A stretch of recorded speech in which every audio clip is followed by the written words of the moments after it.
Hola, en este video hablaremos sobre las operaciones sobre los vectores, pero para poder hablar sobre las operaciones con vectores, primero necesitamos saber qué es un vector. Y para saber qué es un vector se necesita conocer dos cosas fundamentales, que son las cantidades escalares y las cantidades vectoriales.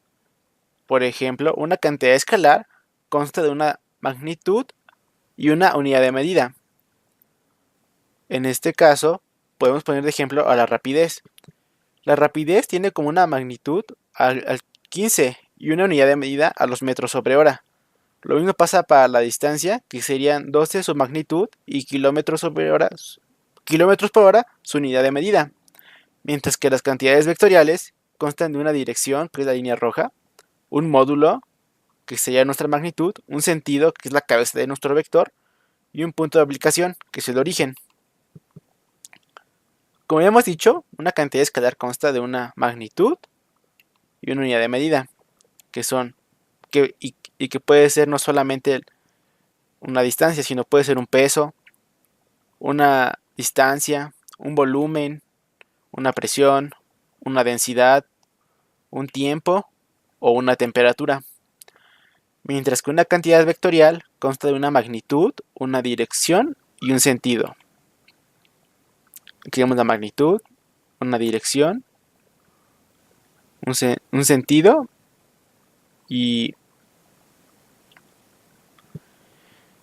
para explicarlo mejor podemos también definir que el origen es donde empieza el vector, la magnitud es el tamaño de la cantidad vectorial y la dirección es la línea de acción de la cantidad vectorial.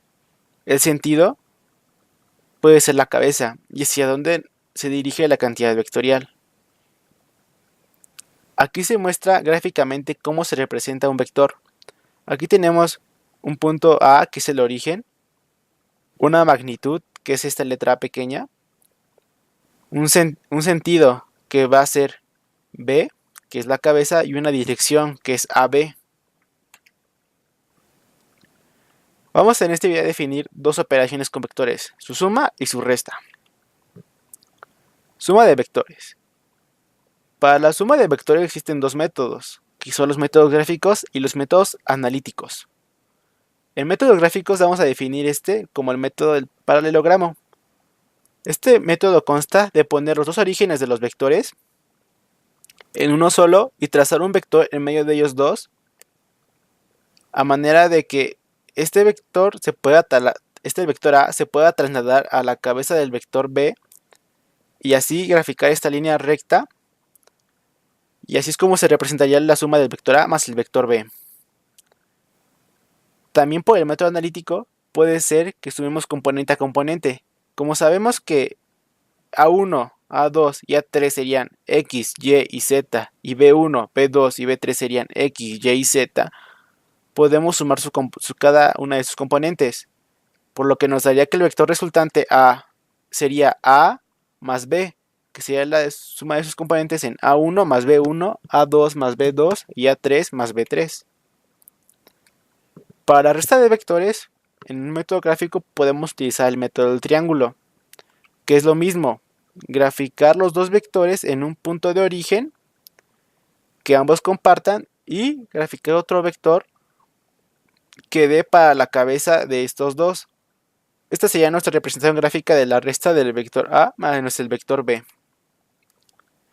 Resta de vectores. Para la resta de vectores también hay un método analítico.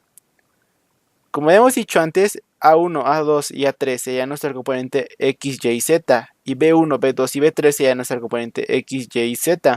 Entonces nuestro vector resultante sería la resta del vector A menos el vector B, que sería la resta de A1 menos B1, A2 menos B2 y A3 menos B3. Gracias por su atención.